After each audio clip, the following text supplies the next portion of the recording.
J'ai lancé donc, c'est en train de paramétrer réunion pour Facebook Live.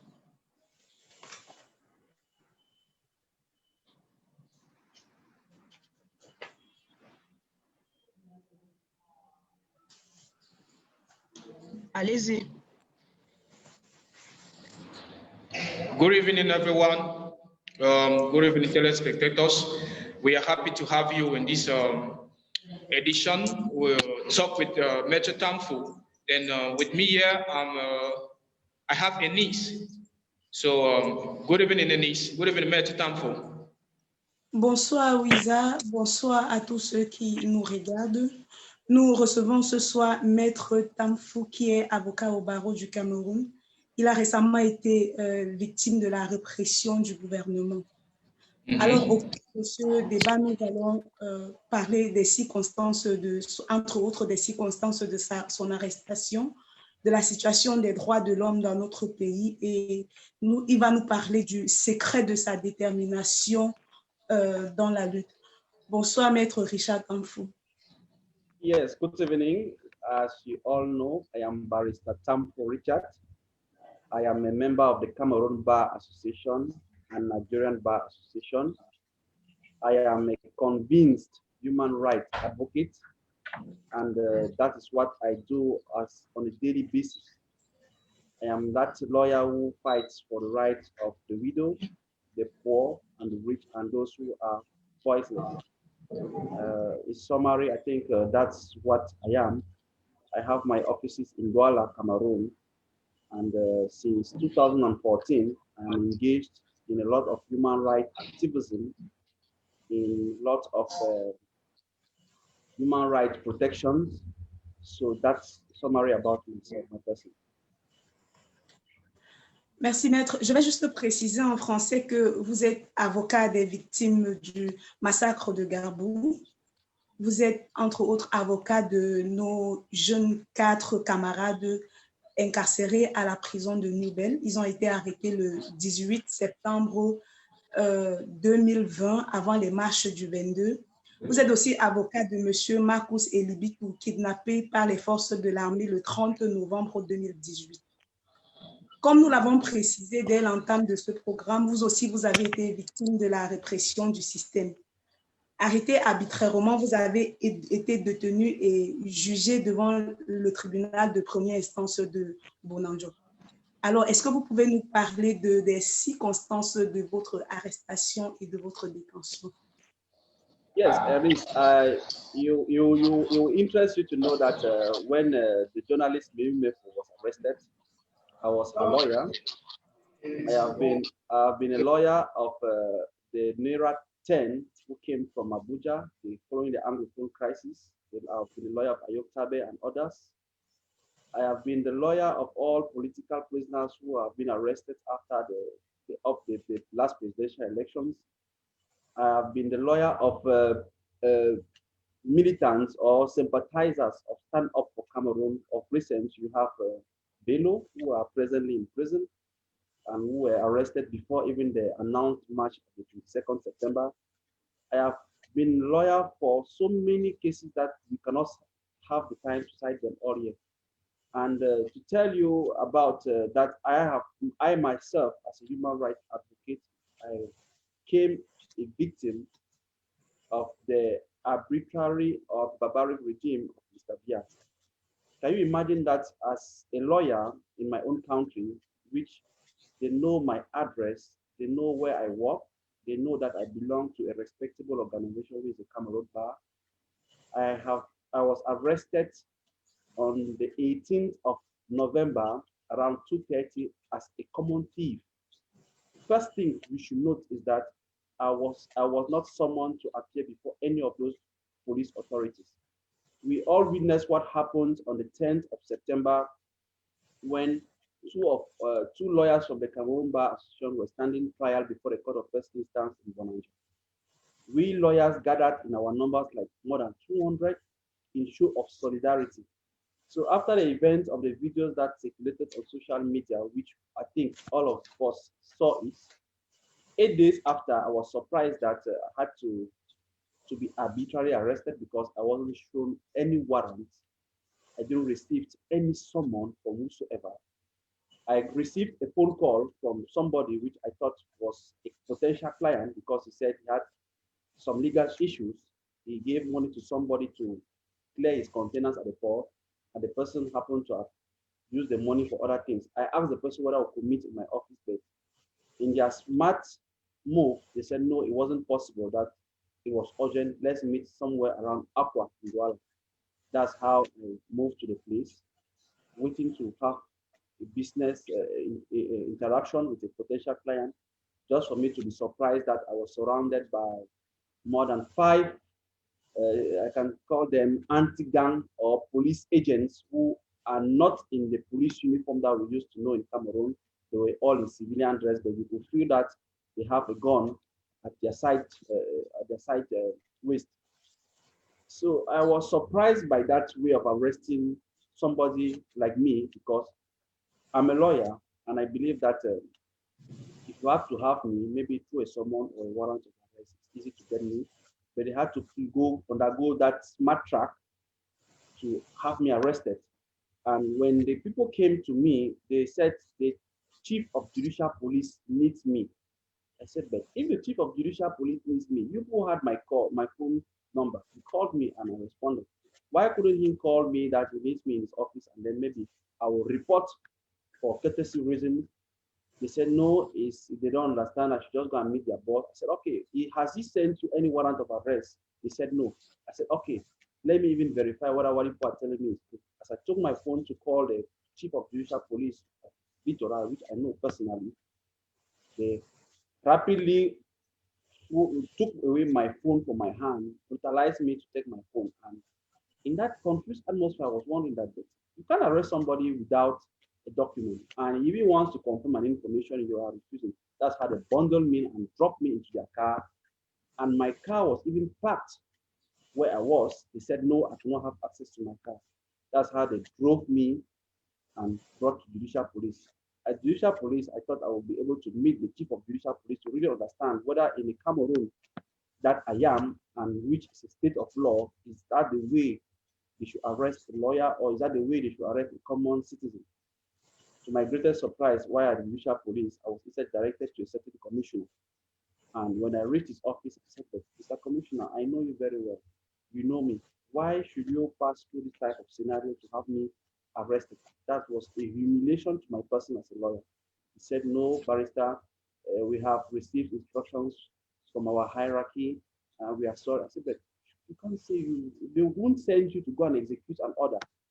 And you come to execute it, you don't have necessary documentation to have yourself protected. He said, okay. I said, okay, I asked him, can I have the instructions or the document that permitted you to arrest me in such circumstances?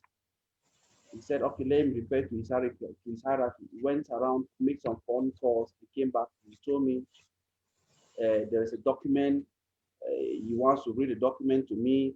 I said, no, I know how to read. Can I have the document to read it myself? He says, no, he cannot give me the document. I said, okay, in that case, can I have my phone to call the bar president because I'm a lawyer, I belong to an association, and I think I have to also inform my hierarchy. He says, no, I cannot have access to my phone. I said, okay, in that case, if I can't have access to my phone, I can't have access to the document that permits you to arrest me, then I think I have to exercise my right of defense, which is to remain silent. I decided not to say any words, and that is how I stayed. He had my ID card. He tried to fill the information on his laptop.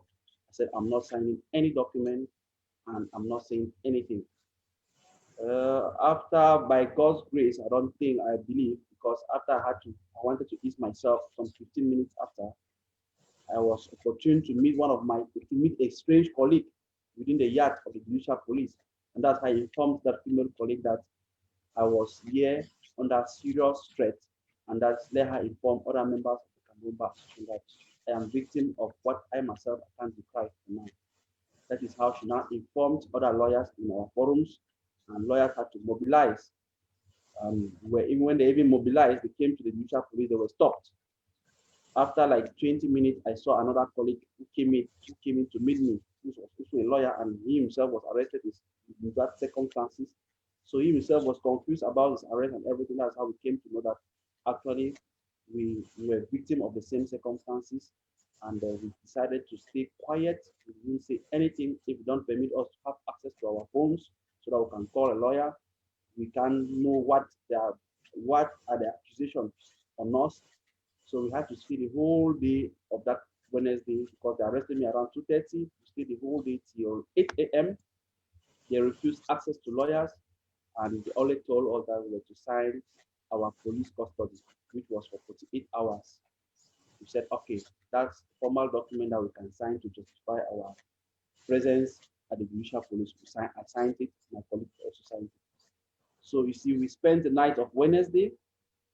Thursday, it's only on Thursday that we were able to have authorities from the Cameroon Bar Association who came in, like the bar president representative for Littoral, who came to visit us around 11. We had political figures like Edith Kawala, who was closely following what was happening because she had the information about that arbitrary arrest. We had Virgiline from Stand-Up who also came, visiting me around 11, and I had to explain to them all what happened. And during that Thursday, while lawyers from the Cameroon Bar were mobilizing to understand who gave the instruction that he should be arrested, they went to the State Council office. He turned them around and said, no, they should go to meet the Attorney General. They went to the Attorney General. He says, no, they should go to the State Council. So there was a ping-pong game between the Procureur General and the State Council about our situation. So Thursday passed like that without our statements being taken. The next day, which was Friday, we were being referred to the State Council by 10 a.m. He said we're going to the State Council of Court of First Instance. That's how we were driven there. While they are the Court of First Instance, they insisted that they should send us to the cell of the State Council. We went there and we waited till like 7 p.m. that day before we were now called up for us to sign our remand in custody at the prison in Newberg. Despite the interventions from Cameroon Bar president, all lawyers who were mobilized, civil society actors who were mobilized, politicians who were mobilized, still yet we signed our remand in custody in prison. So we were sent to prison on Friday by 8 p.m.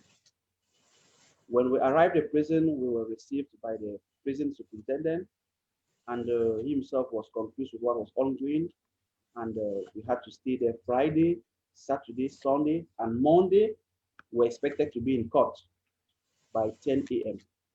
So on Monday, I was in court with my other colleague, and to our greatest surprise during the court hearing, which lasted just barely 4 hours, we were charged with rebellion, we were charged with contempt to magistrates, we were charged with destruction, we were charged with commenting information to social media over a case which is still pending in court. And during the trial, we were all surprised with what was ongoing, because you can't say somebody destroyed something and you don't bring the exhibit of what he destroyed to court. You can't say somebody, you made content to an authority and that authority is not in court to give testimony or evidence. So our trial was a whole sham, and the audience who were there saw that that wasn't the justice that we expect from a respectable country like us that preaches respect for the rule of law, respect as a state of law, and the whole process boiled down for us being sentenced to 6 months imprisonment with a 6 months suspended imprisonment term for 3 years. That means that within 3 years, we are not supposed to commit any crime. We are under a phase of observation, and which is, I can say, is another form of imprisonment, that just at this time around, you are not in prison, you are outside, but you are in a period of observation for 3 years. And we're supposed to pay a fine of 100,000 francs and cost of 28,000 francs. I think that's just a summary of all what transpired. And what you should know is that not only was I arbitrarily arrested because I had no warrant, I wasn't summoned properly, as what the Cameroon Criminal Procedure Code says. I wasn't arrested in a case of flagrant delicto because the incident happened on the 10th, and it's on the 18th that I was arrested. So under normal circumstances, I was supposed to have a summon.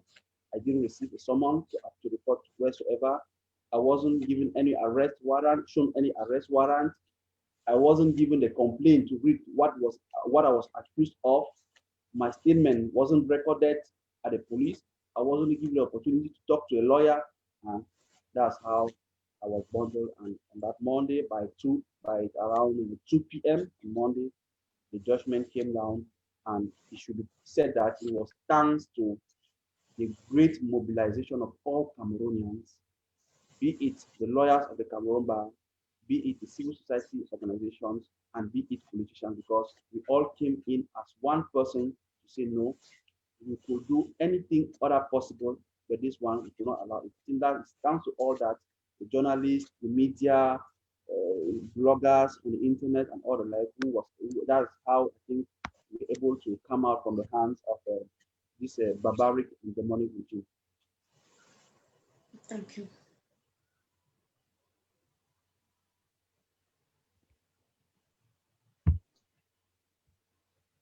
Ouiza avec nous. Merci beaucoup, maître. Merci beaucoup pour ce témoignage. Ouiza? Allô? I think he has to unmute his phone. Oh, sorry, Matt. My microphone was off. I had to off the microphone so that you can have the internet all for yourself. So thanks so much for that wonderful testimony. It's not easy. It's not been easy. So basically, I just want to ask you, what is your own point of view regarding the actual situation we find ourselves now in? Okay, let me say, what is your own point of view regarding the situation now in Cameroon? What can you say about the social, political situation now in Cameroon? Yes, Cameroon is at a crossroads. You see, we are moving towards an end of the regime, and so many things are happening. And I think that what we should need most now is how do we manage this political transition? Because we are observing that the last mandate taken by Mr. Biya, he has been unable to meet the minimum expectations of Cameroonians. Things are happening in such a way that no one can tell with a certitude what he's doing. We have had the COVID crisis. We saw how he abandoned Cameroonians. We have had the Anglophone crisis. We see how nothing has been done. And every day we lived from one crisis to another. We have had citizens being arbitrarily arrested. We have seen our economy down, and it's really a critical stage for Cameroon. So I think generally Cameroon is sick, and we should really stay focused and observant, because if we don't stand and look at the happening of events, we may miss out something. So in summary, Cameroon is sick, and I think it's in our collective effort that we should stand together as one person, so that we should not reach the bottom of Cameroon, because nothing is moving in Cameroon. Even at the level of the international community, we have seen how ridiculed Cameroon has been. We have seen how other countries, other nations, they mock at us. And even back home here, it is being felt at all the sectors. We have refugees who have been abandoned. We have the crisis in the north with Boko Haram. In short, Cameroon, in all its spheres, be it politically, economically, socially, we are suffering from all sides. Merci beaucoup, maître. Puisqu'on est en train de parler du Cameroun qui est malade et des droits fondamentaux de l'homme, est-ce que vous pouvez nous nous dire ce que vous pensez de la situation de des quatre membres de Stand Up for Cameroun arrêtés le 18 septembre 2020 au Cameroun après une réunion du vendredi en noir? Moi, je dis c'est regrettable dans un pays comme le nôtre, parce que au Cameroun, on te fait croire que tout va bien. Et ceux qui sont des leaders d'opinion, bien ceux qui essaient d'exprimer une opinion, sont demandés à tout le monde. J'ai eu le privilège de suivre le cas de Mamadou de Bello et ses compagnons. Vraiment, c'est misérable pour notre pays.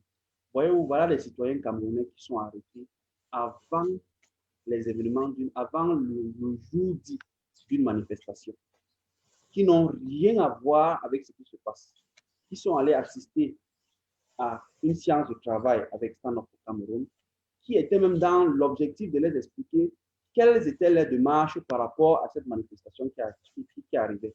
Mais ils sont arrêtés, ils sont mis en détention dans une prison de la cellule de la gendarmerie, qui sont refusés tout accès aux avocats. Parce que moi-même, j'ai été là, j'ai voulu les rencontrer sans vain. Les leaders d'autres partis politiques ont voulu les rencontrer sans vain. Tu vois, voilà des Camerounais qu'on prend innocemment, on les torture et on les défait dans un tribunal militaire qui n'a rien à voir avec l'infraction qu'on puisse bien les reprocher. On les envoie au tribunal militaire sur la base de quoi? Ce sont des civils. Quelle est l'infraction qu'ils ont pu commettre pour être devant le tribunal militaire? Moi, je dis ça, c'est de l'injustice. C'est de l'injustice parce que on ne les a pas vus poser un acte. Pendant l'enquête qui a été menée, on n'a pas pu ressembler des éléments qui montraient qu'ils étaient en danger par rapport à puisqu'ils aiment utiliser un mot ici là, hostilité à la patrie, rébellion et autres. On n'a pas vu aucun indice qui les incriminait, mais aujourd'hui ils sont devant le tribunal militaire en information judiciaire. Nous avons même demandé une liberté provisoire qui a été refusée. Mais dans le même cadre, on constate que ceux effectivement qui ont pris part à les manifestations du 22 septembre, il y a d'autres qui ont été libérés après avoir payé de fortes sommes d'argent. Il y a d'autres qui sont actuellement encore en détention. Et bon, pour ceux qui n'étaient même pas là, qui n'ont pas participé, moi je pense que ces gens sont en prison innocemment. Ils sont en prison juste peut-être parce que ce régime a pour habitude de cogner sur tous ceux qui peuvent s'exprimer. Donc, je dis, ils sont juste victimes de cette fin de régime que nous décrivons. Parce qu'au Cameroun, maintenant, je vous dis, personne n'est en sécurité. Que ce soit l'avocat, que ce soit le citoyen lambda, que ce soit même les sécurités. Parce que c'est aujourd'hui qui pensent qu'ils sont en train de supporter ce régime qui est à la fin. Parce que, est-ce que tu vois comment est-ce que ces gens ont été arrêtés? Rien ne justifie l'arrestation. Rien ne justifie leur arrestation. Aucun document n'a été réuni, mais on les traduit devant un tribunal militaire où on pense même que ceux qui pouvaient même les relaxer continuent à obéir à des ordres qui viennent, je ne sais où, soit de l'exécutif. Vraiment, c'est misérable. C'est même regrettable de voir un pays comme le nôtre qui se dit souverain ou bien qui se dit un état de droit et qui est dans l'impossibilité de pouvoir rendre cette justice à ses citoyens. Donc, vraiment, ça fait mal au cœur parce que tu vois des citoyens innocents. C'est quand je suis arrivé en prison que j'ai compris beaucoup de choses. Que dans ce pays, on peut aller en prison pour rien. Et la majorité de ceux qui, la prison de Newbel compte plus de 3800 prisonniers. Quand tu essaies de regarder, tu as l'impression qu'au moins la moitié des gens qui sont là-bas sont des gens innocents. Un pays qui se dit un état de droit ne devait pas procéder ainsi. Merci, maître. Lorsqu'on vous écoute, on a envie de dire que les libertés fondamentales ne sont pas du tout respectées dans notre pays, avec des personnes qui sont arrêtées, des civils qui sont arrêtés sans justificatif, traduits au tribunal militaire, avec des avocats qui sont arrêtés, torturés, condamnés. On a vraiment envie de dire que aucune liberté, aucun droit n'est respecté dans notre pays. Et j'ai envie de vous demander, oui, maître, oui. Ce n'est même pas qu'on a envie de dire, c'est ça. C'est ça qui est. Au Cameroun, ce que tu dois retenir, c'est que on peut t'arrêter sans convocation, sans mandat, on peut t'envoyer devant un tribunal, on te juge sans preuve et on te condamne. Ça veut dire qu'il faut seulement être peut-être du bon côté de l'histoire, parce qu'au Cameroun, vraiment, toutes les libertés, qu'il soit la liberté d'expression, toutes les lois, toutes les libertés qui ont été votées en 1990, vraiment, au stade où nous sommes aujourd'hui, aucune personne ne peut dans ce pays dire qu'il peut encore jouir de ces libertés. D'accord. Donc, tout le monde peut être victime à tout moment. Alors, maître, on a constaté que la police est devenue, la police et les autres corps de l'armée sont devenus un peu plus violents. C'est-à-dire, comme vous disiez, on arrête des civils, on les torture, on arrête des gens, on les torture, on les envoie en prison. Même les avocats sont torturés. Comment pouvez-vous expliquer cette recrudescence, ou j'ai envie de dire, cette relation conflictuelle entre le corps des avocats et le corps armé et, je veux dire, les forces de l'ordre national? Pourquoi cette tension? Oui, cette tension, vous savez, dans un pays, on a trois pouvoirs. On a le pouvoir législatif, pouvoir exécutif, pouvoir judiciaire. Ce que nous vivons aujourd'hui montre à suffisance que le pouvoir exécutif domine tous ces pouvoirs. Le pouvoir exécutif, s'ils envoient une loi à l'Assemblée, ils font tout pour que ça passe. Le pouvoir judiciaire décide quand c'est l'exécutif. C'est le président qui nomme les magistrats. Lorsqu'il y a une procédure d'une importance, tu vas voir, on suspend pour demander quelle est la position du pouvoir exécutif. Donc, le pouvoir exécutif s'est accaparé de tous ces pouvoirs-là et a transformé même la police en une milice. Tu vois, la police n'agit plus pour le bien de la société. Le corps des policiers est politisé parce qu'ils reçoivent des ordres du pouvoir exécutif. Ils n'agissent que pour son intérêt, pas pour l'intérêt de la société. Tu vois, les avocats, même dans le corps des avocats, c'est politisé. Donc, le politique entre partout, l'exécutif entre partout pour diviser. Et ils pensent qu'en divisant, c'est là où ils règnent le mieux. Donc, il dit que ce que nous vivons aujourd'hui, c'est parce que dans tous les secteurs, l'exécutif a fait tout pour s'intégrer et pour mettre la politique à l'intérieur. Voyez-vous, quand en 2016, quand les avocats de la Common Law se sont levés pour exprimer un ras-le-bol par rapport au texte de loi OHADA qui était uniquement en français. Voyez-vous que les avocats anglophones ont été tabassés, mais les avocats du côté francophone n'ont rien dit, qui arrangeait la position du gouvernement.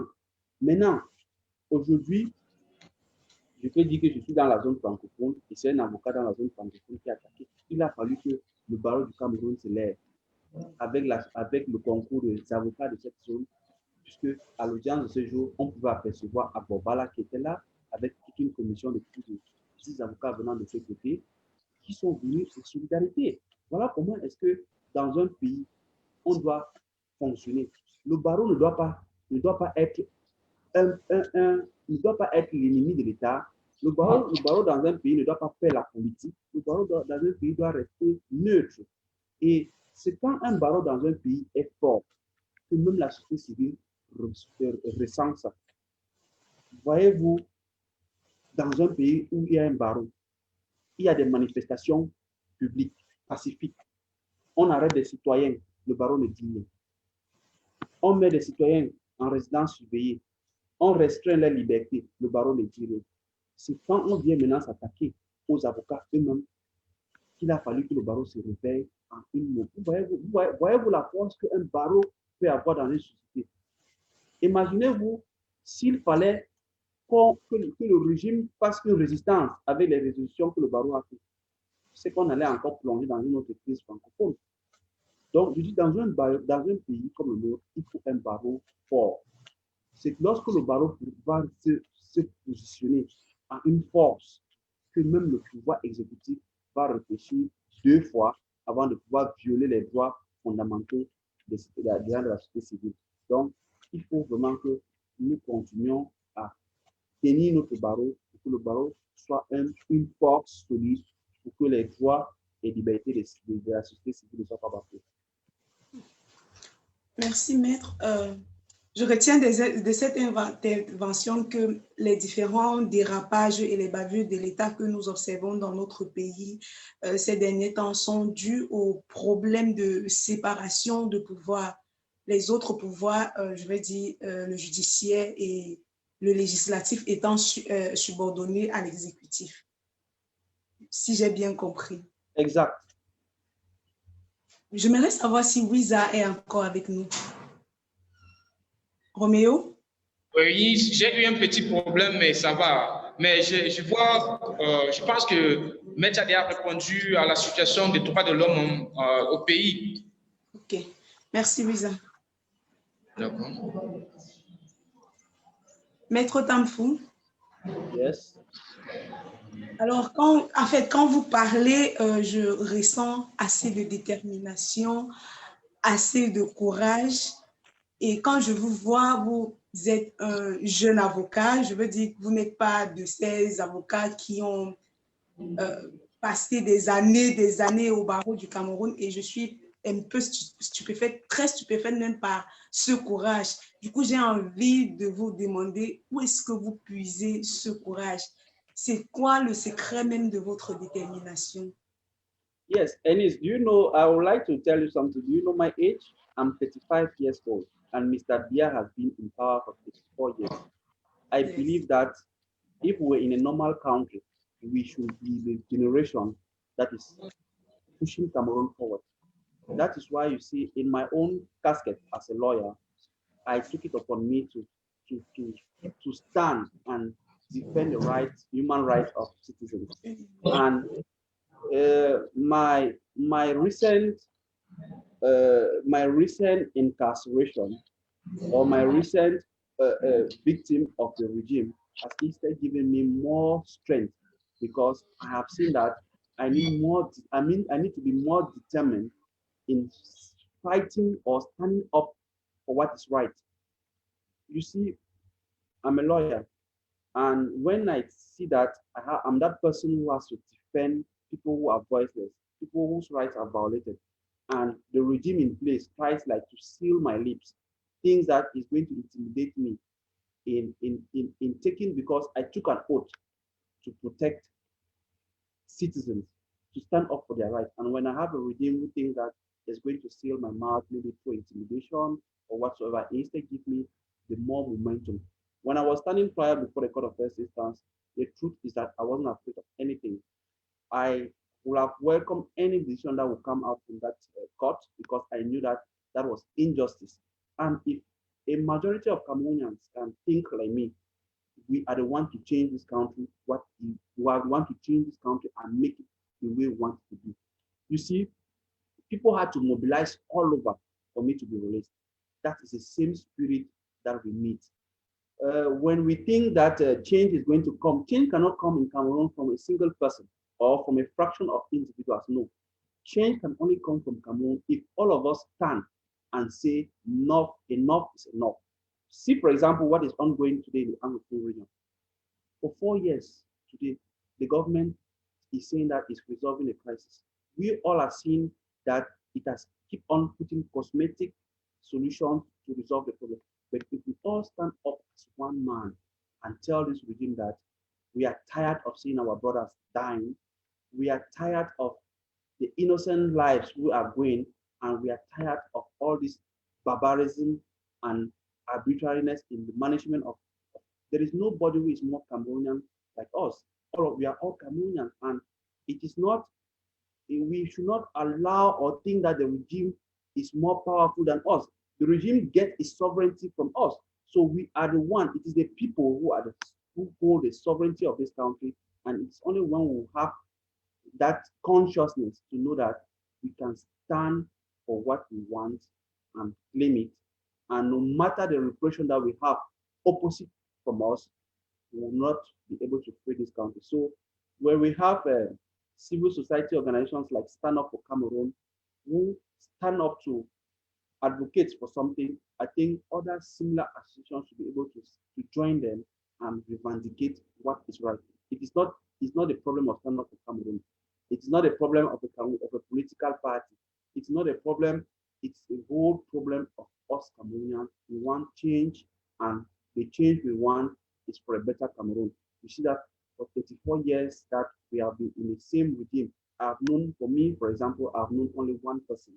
And I think that that person, after 34 years, he has given the best he could give, and that there is nothing he can still give, and that if he was humble himself and if actually he loved the Cameroon like he says he loved it, I think it's time for him to have taken his retirement and every Cameroonian will have been happy that he has served his country and it's time for him to go on time. So those are some of the things that motivate me to remain committed to my convictions.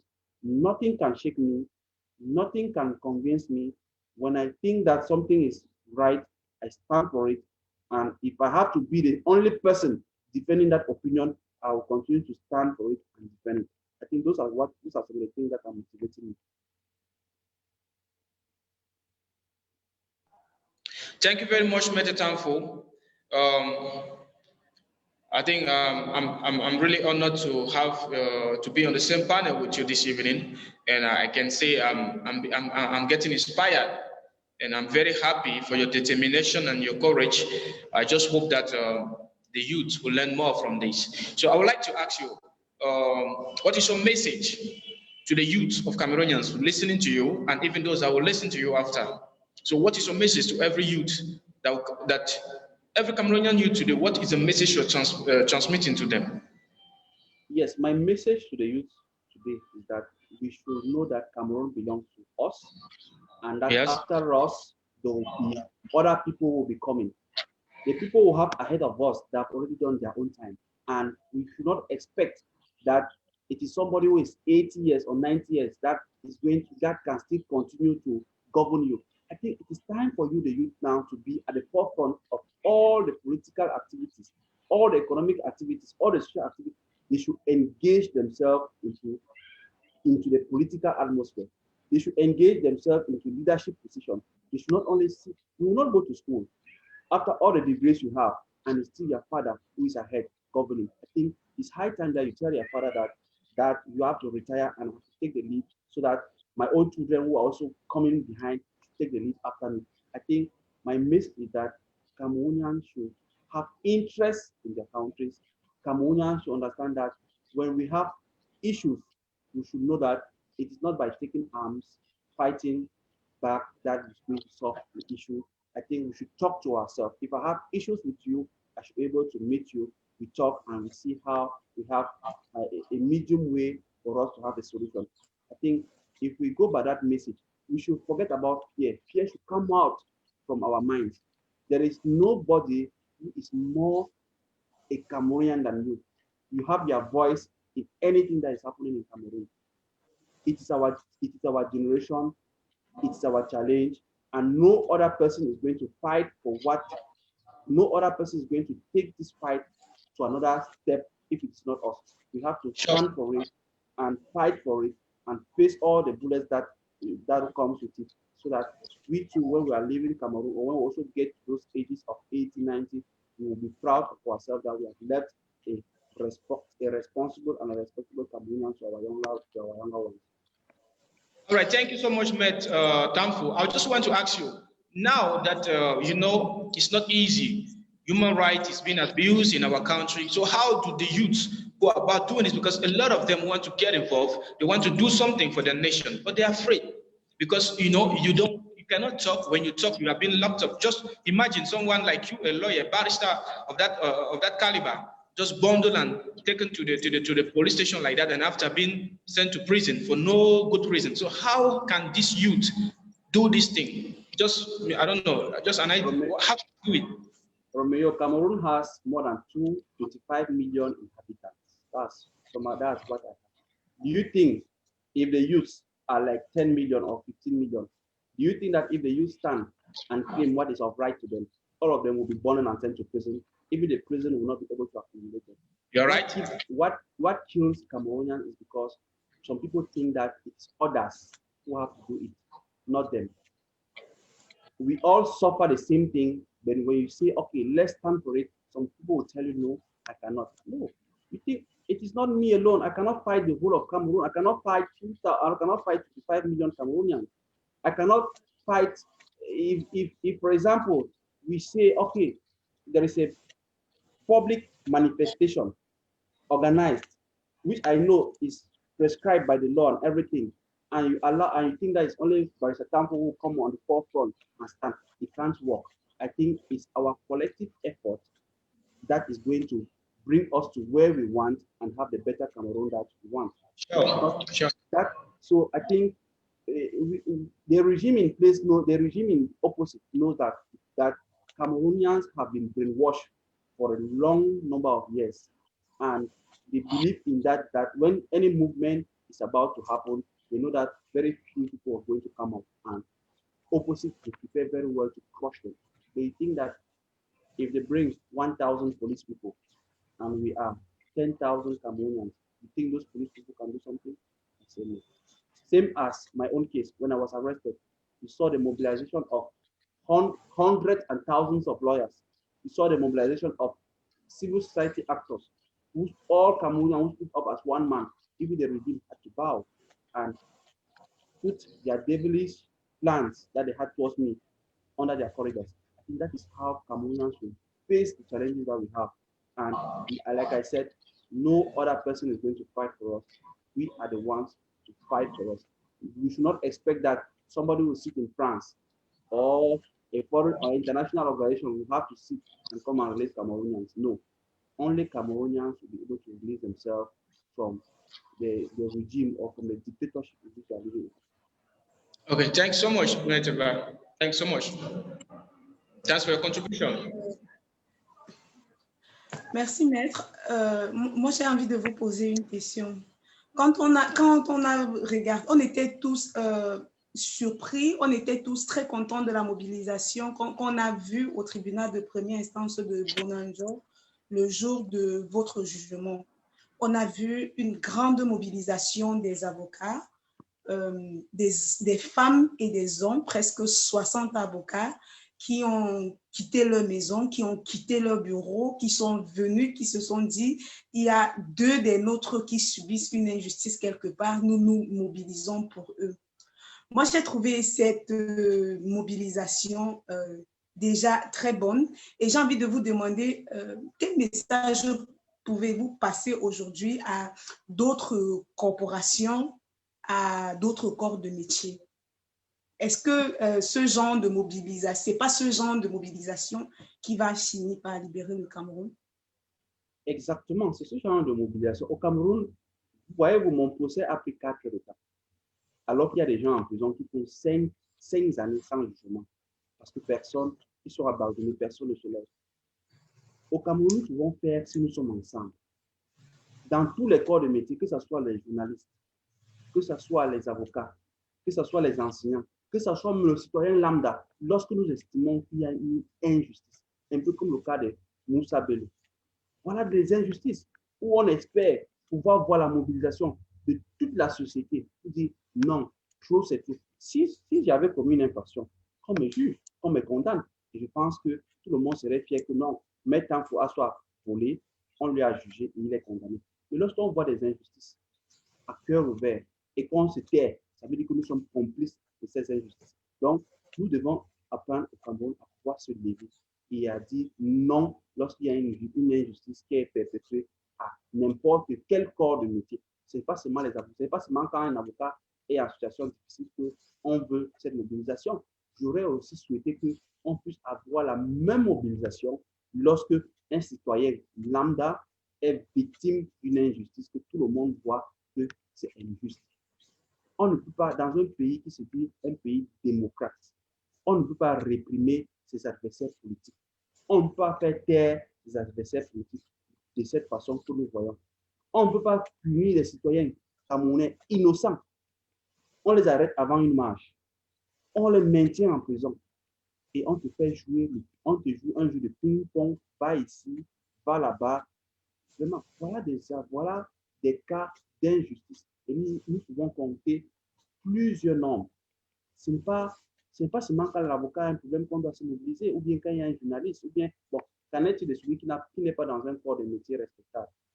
Nous devons aussi pouvoir savoir se mobiliser à tous les niveaux lorsque nous estimons que nous sommes victimes d'un cas d'injustice dans notre pays. Et c'est rien que cette mobilisation, cette forte mobilisation, je dis bien cette forte mobilisation que les Camerounais peuvent pratiquer et que nous puissions atteindre un changement de régime. Parce qu'en face, je vous dis, c'est un régime de 34 ans.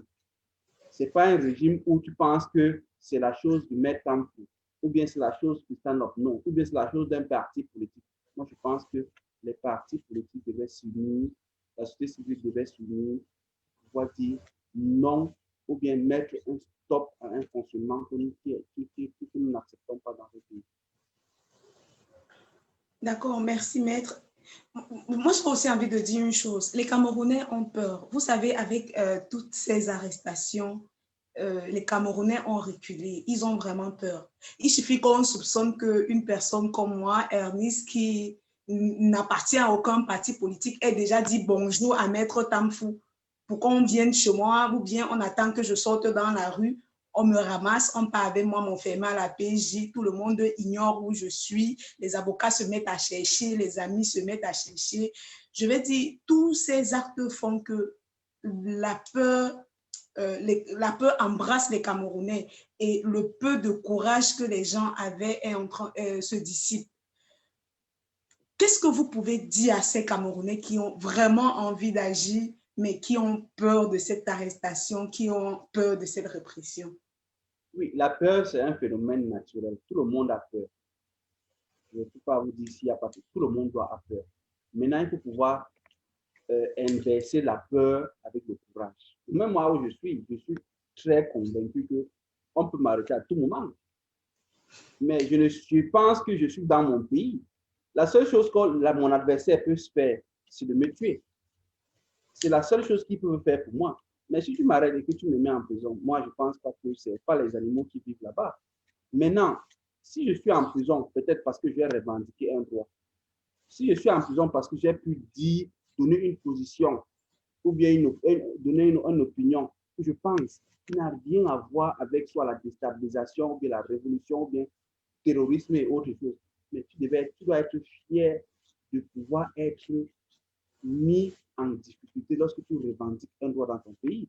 Vous pensez que le pays appartient à qui? Le pays n'appartient pas je ne sais pas, d'autres nationaux. Ce pays nous appartient, nous tous. Et nous tous, nous devons construire ce pays. Même ceux aujourd'hui qui essayent de distiller la peur en nous pensent qu'ils sont supérieurs ou bien des citoyens supérieurs comme nous. Je dis non. Nous sommes tous des Camerounais. Et si nous sommes dans l'objectif de pouvoir bâtir notre pays, nous devons pouvoir surmonter notre peur en une phase de conviction et de courage et de détermination pour pouvoir dire non. Et lorsque ça ne marche pas, nous disons non et que nous maintenons notre non. Donc, je pense que quand vous voyez les élections qui se déroulent dans notre pays, on organise des élections dans 2 régions où nous savons en majorité que ces citoyens de ces 2 régions n'ont pas participé à l'élection. On organise, on a un code électoral qui n'est pas équitable. Nous voyons la fraude dans le code électoral. Avec tout ça, on met un leader d'un parti politique en résidence surveillée. On ne lui donne aucun document. Voilà des choses qui doivent nous concerner, nous tous. Ce n'est pas parce que c'est une affaire du MRC. Ce n'est pas parce que c'est une affaire de stand-up du Cameroun. On arrête un citoyen, on le prive de son téléphone. Bon, mon cas, on m'a arrêté, on me prive de mon téléphone. S'il fallait que j'appelle quelqu'un, j'allais appeler. J'allais dire, donc c'est autant des abus que nous ne devons pas laisser passer. Parce qu'on a un code de procédure pénale qui dit comment est-ce qu'un citoyen doit être arrêté. On te convoque. Si c'est un flagrant délit, on t'arrête. On te donne la possibilité de parler à un avocat. On te donne la possibilité de parler à un membre de ta famille. On te donne la possibilité d'avoir recours à un médecin. Mais si on bafoue tous ces droits-là et nous continuons à dire oui, j'ai peur, oui, j'ai peur, vous pensez que qui va nous sauver? C'est nous-mêmes qui allons nous sauver, ce n'est pas quelqu'un d'autre. Nous devons pouvoir continuer à dénoncer que non, c'est inadmissible qu'on arrête les gens arbitrairement. C'est inadmissible qu'on arrête les gens sans mandat. C'est inadmissible qu'on arrête les gens avant d'aller chercher les éléments de preuve contre eux. Voilà comment est-ce que nous devons continuer à dénoncer. Et je suis convaincu qu'on ne peut pas arrêter tous les Camerounais si nous devons nous tous et nous dénonçons. On ne pourra pas tous nous arrêter parce que même ceux qui vont vouloir venir nous arrêter, ils n'auront pas beaucoup pour nous garder. Donc, je pense que voilà comment est-ce qu'un citoyen qui dit aimer son pays, un citoyen qui dit être patriote, doit pouvoir réfléchir. Nous voulons un code électoral consensuel qui permet à ce que lorsque nous finissons une élection, que nous ne tombons pas dans une autre crise post-électorale. Nous voulons un pays où, lorsqu'un citoyen s'exprime, il n'ait pas peur de pouvoir s'exprimer. Donc, nous voulons un pays où on respecte les principes fondamentaux d'un citoyen. Nous ne voulons pas un pays où nous allons vivre toujours dans la peur et tout et tout.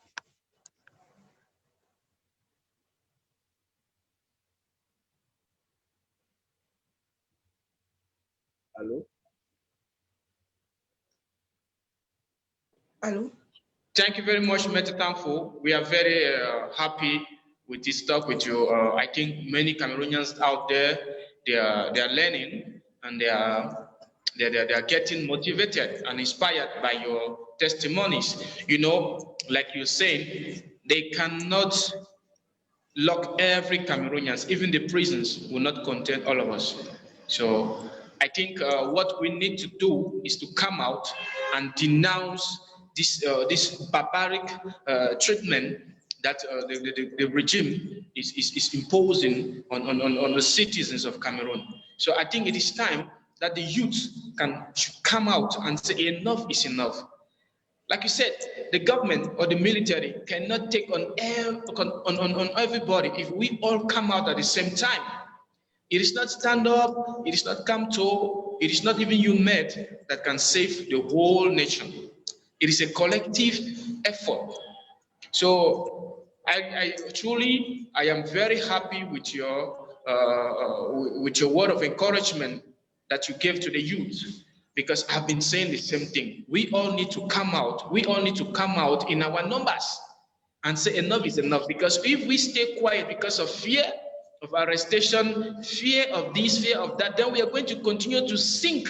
We are going to continue to sink, and our generation is not even going to suffer half of what our children will come to suffer.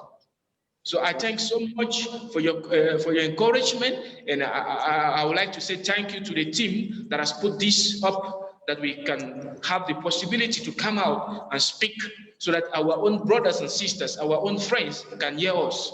So I would like to say a big thank you, Meta, for your time. A big thank you for your words, and I admire your courage, and I pray that God will give me that courage that I might be like you, and also to inspire others, so that we can come together and liberate this nation. Enis, I'm very happy, and I'm happy to be with you on this panel, and also I just hope that one day we are coming here to say thank you to all Cameroonians for hearing our voice. Merci beaucoup, Wiza, mais on ne conclut pas encore. Je vais juste dire ce que moi, personnellement, j'ai retenu du talk de Maître Tamfo, c'est qu'il a été arrêté arbitrairement, il a été interdit d'utiliser même son propre téléphone. Les conditions d'arrestation et de détention n'ont pas été arrêtées. Tout de même, il nous dit, tout le monde ne peut pas être arrêté. Si on sort en masse réclamer nos droits, on va triompher. En fait, ce n'est pas grand-chose, mais c'est ce que j'ai retenu. Mais oui, permets-moi de poser une toute dernière question à Maître Tamfo. J'aurais dû la poser depuis, mais je ne vais pas partir sans la poser. Maître, avec nous? Je suis avec vous. Maître, au tribunal, lors de votre jugement, j'étais là, hein, j'ai particulièrement regardé que vous avez gardé le silence. Votre collègue et vous avez gardé le silence. Je parle de non-violence depuis longtemps, on me parle de la non-violence, mais j'ai expérimenté pour la première fois ce qu'on appelle la non-violence et l'impact même de la non-violence. J'ai envie qu'on termine ce débat. Parlez-nous de la non-violence et ce qu'elle est capable d'apporter comme changement dans une société. Oui, vous avez vu le procès. On appelle ça la défense par le silence. On m'arrête. On ne me dit pas ce qu'on me reproche. Je préfère garder le silence. Je suis devant le tribunal. Je plaide non coupable et par la suite, je garde le silence. C'est une forme de défense. Ça s'apprend à l'école. Tout le monde a été surpris. Donc, ça ne sert à rien que lorsqu'on t'arrête, tu commences à parler, tu dis ce qui n'a pas, tu commences à expliquer. C'est quand tu expliques tout ça qu'on parvient à prendre des éléments pour savoir. Mais ce que nous devons retenir, c'est que lorsqu'on est arrêté, qu'on ne te trompe pas. Le code de procédure pénale est clair. Tu as droit à un avocat. Même s'il faut qu'on te torture, on te tue, tu restes silencieux. Tu dis, je ne pourrai pas parler en présence de mon avocat. Un point, c'est tout. Tu maintiens, tu restes. On ne doit pas avoir des droits et on fait comme si on est dans un pays. Tu sais, si tu ne réclames pas ton droit, tu penses que c'est ton adversaire qui va te donner l'opportunité de réclamer ton droit. Non, c'est toi qui dois pouvoir revendiquer ce qui est pour toi. Chacun doit pouvoir revendiquer que non, voici ce que la loi dit et voici comment est-ce que je dois me comporter. Mais si maintenant tu te laisses avaler par ton adversaire, il t'amène à dire des choses qui vont t'incriminer et tout ça, vous-même, tant qui a suivi le procès, tu as vu comment est-ce que notre justice a été mise au ridicule. Donc, voilà comment est-ce que nous devons nous comporter face à ce régime. Ce n'est pas la violence qui va résoudre nos problèmes. Non, je ne suis pas pour la violence. Je suis pour l'apaisement. Nous devons pouvoir savoir nous parler, quel qu'en soit l'adversaire en face. Quand je vois un pays comme le nôtre aujourd'hui, ou bien un régime qui est en place, qui dit qu'il ne peut pas parler aux sécessionnistes, il ne peut pas parler aux ambassadeurs, il ne peut pas parler aux acteurs politiques qui sont mécontents. Vraiment, c'est une honte. Nous devons pouvoir nous parler. Nous devons pouvoir nous asseoir sur une même table et comprendre quel est le problème de l'autre et quel est le problème de l'autre. Pouvoir trouver quelle est la voie de sortie. Donc, nous devons pouvoir encourager le dialogue. C'est bien que par ce dialogue, qui est une forme de non-violence, je peux pouvoir écouter ce que l'adversaire dit, ce que je dis, et voir où est-ce que nous pouvons avoir des points communs pour pouvoir avancer. Je pense que voilà comment est-ce qu'une société qui se dit démocrate doit pouvoir écouter. Mais lorsque nous continuons à refuser d'écouter, on va toujours continuer à s'enfariner dans la violence, dans des factions qui se lèvent et autres. C'est parce que les avocats ont décidé de rester non violents. Le tribunal, l'audience s'est passée ce jour-là non violent, que nous avons pu avoir, ou bien nous avons pu obtenir le résultat que nous avons pu obtenir. Donc je dis, la violence ne va jamais résoudre un problème. Nous devons continuer toujours à prêcher la non-violence.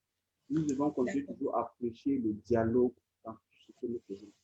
Même en face, ils ne veulent pas dialoguer, mais nous devons les amener à dialoguer. Nous avons des questions qui nous viennent de Facebook. Il y a M. Rémi Tassine qui demande: est-ce qu'on peut espérer que les avocats manifestent dans les jours prochains pour exiger la libération de tous ceux qui sont arbitrairement arrêtés? Oui, c'est possible. Mais non, c'est possible comment? Il faut que la société civile pousse le barreau du Cameroun. Ce que nous observons, c'est que nous avons un barreau qui est petit, qui ne joue pas son rôle qu'elle doit jouer dans la société. Le barreau n'est pas l'ami de l'exécutif. Le barreau n'est pas non plus l'adversaire de l'exécutif. Le barreau est comme un appareil de régulateur. Le barreau doit pouvoir se positionner et dire: je ne permets pas à ce que les droits des membres de la société civile soient bafoués. Je ne permets pas aussi à l'exécutif d'utiliser de ses pouvoirs pour nuire à la société civile. Le barreau doit pouvoir jouer le rôle de médiation. Si les acteurs de la société civile poussent le barreau à agir lorsqu'il y a les violations des droits de l'homme, nous avons vu le cas de Ngarbou. Il a fallu que les acteurs de la société civile se lèvent, s'agitent pour que l'État puisse ouvrir une enquête transparente. Où était le barreau du Cameroun? Le barreau du Cameroun a peut-être certes dénoncé, mais si le barreau du Cameroun se levait, ou bien se lève à chaque fois lorsqu'il y a une violation de ce type, et dit à l'État que, OK, si vous n'ouvrez pas une enquête indépendante, nous allons poser tel acte ou tel acte. Voyez-vous un peu les actes que le barreau a posés. Suspendre la robe pour un certain nombre de temps. Vous savez quel impact ça a? Ça a un impact très grand. Parce qu'il y aura des prisonniers qui seront en prison, qui ne vont pas avoir accès à un avocat, qui seront jugés dans des conditions qu'eux-mêmes ne comprennent pas. Et tu vois, ça va commencer à chauffer en prison. on aura des hommes d'affaires qui vont perdre beaucoup d'argent parce qu'il n'y a pas eu les avocats qui les ont défendus. Voyez-vous, il y a les élections régionales qui sont en cours. Les avocats ne seront pas là. S'il y a un contentieux, il n'y aura pas les avocats qui seront là pour porter les voix. Ça crée un impact et un préjudice que l'État ne peut pas se permettre de l'accepter. Donc, il faut qu'à chaque fois, le barreau soit titillé, le barreau du Cameroun doit être réveillé lorsqu'on a des violations. Le barreau du Cameroun doit pouvoir s'intégrer dans tous les cas de violation des droits de l'homme, dans tous les cas de violation des droits de liberté. Et c'est quand un barreau est fort, dans des pays où on a un barreau fort, vous voyez que l'exécutif ne malmène pas ses citoyens. Mais c'est parce qu'on a un barreau où on essaie de fragiliser ce barreau, on injecte des politiciens. Vous voyez que le barreau a maintenu une grève. Mais on a pu observer quelques 10 avocats du RDPC qui se sont qui ont pensé cette désolidariser des résolutions. Voilà comment est-ce qu'on vient fragiliser le barreau. Mais si le barreau restait unanime et fort, c'est que même la société civile ressent. C'est que nous ressentons aujourd'hui que nous n'avons pas de justice. C'est parce que le barreau du Cameroun aussi ne se tient pas fort pour dire aux différents pouvoirs que non, nous sommes les gardiens des libertés et droits de ces citoyens. Donc, je pense que voilà un peu comment le barreau du Cameroun va pouvoir se lever à chaque fois que les citoyens sont en difficulté avec soit la machine de l'État.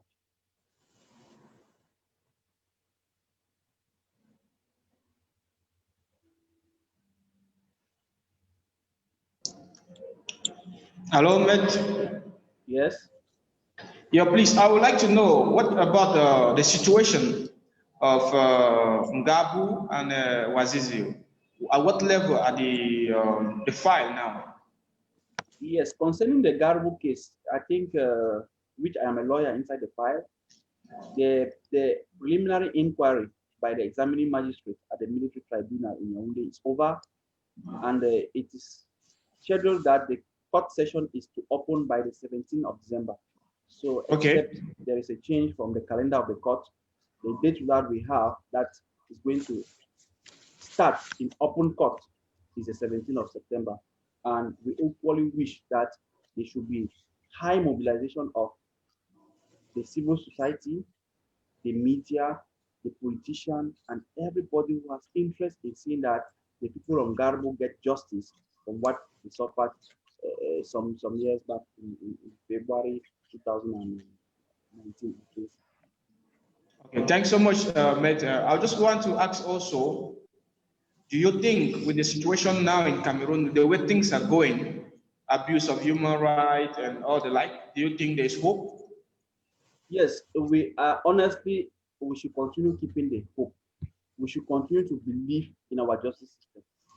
We should continue to make sure that just like my case, the case started at 10 and at 2, it was over.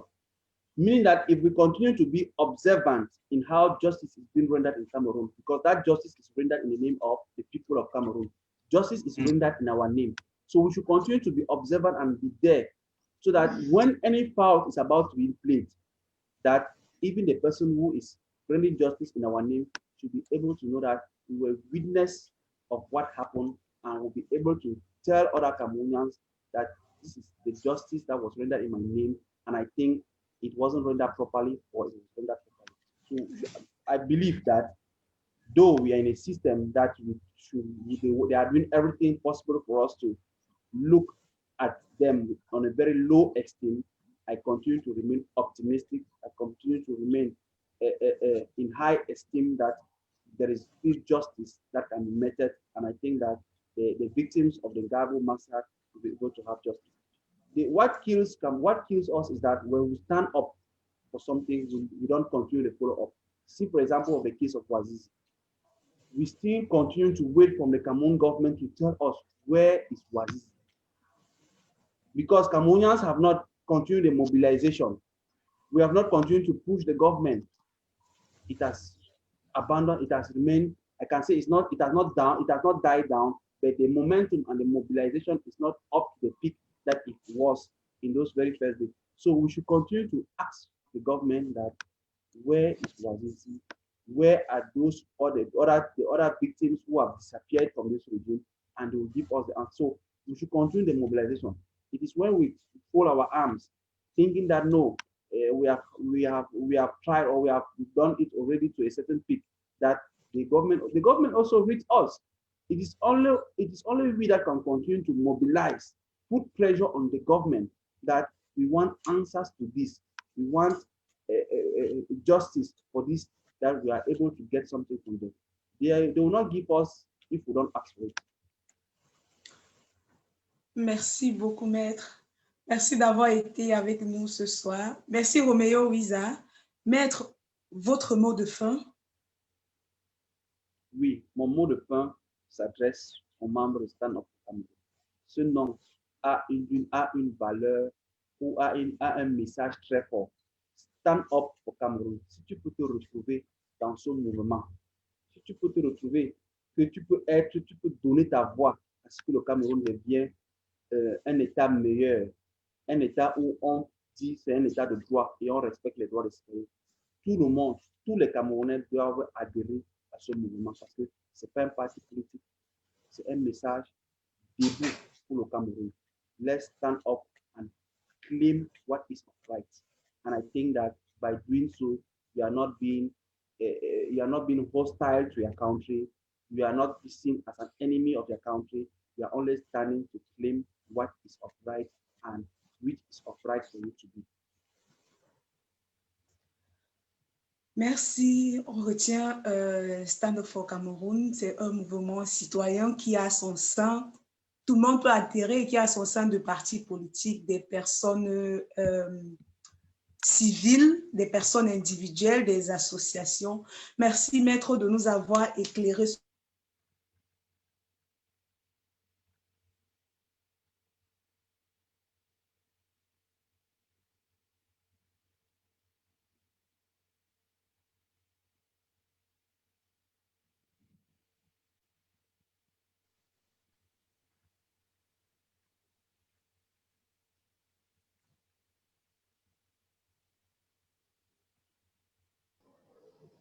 Thank you very much, Mr. Danfo. We are so happy to have you today on our panel, and I would like to say thank you to everyone who has been following. I just hope that the message has been passed. Mr. Danfo was arrested and taken to the police without any warrant of arrest, without anything, until that he was condemned. So that is the situation we find ourselves in our country, our beloved Cameroon. But we just like to say there is hope. Like Metro said, there is hope. There is still hope. And for example, for one, I believe there is hope. And I know one day our nation is going to be better. I just want to say thank you, Stand Up for Cameroon, for giving us this opportunity to express ourselves and for believing that one day Cameroon will be better. I'd like to call on all the youths to stand up for their right. Let's stand up for Cameroon. Let us speak and let us try to do our best that our voices will be heard. I'm not saying that we should go carry arms and begin to fight with weapons and whatsoever. No, but speak the truth, speak your right, and one day Cameroon will be liberated. So that is my message. That is what I can say to all the youth listening to me. Let's take the courage and go out there and see how, with our voices, we can liberate our nation. Cameroon used to be a country of peace, love, and unity, but today it's no more. It's only with our voices that we can go out there and say enough is enough.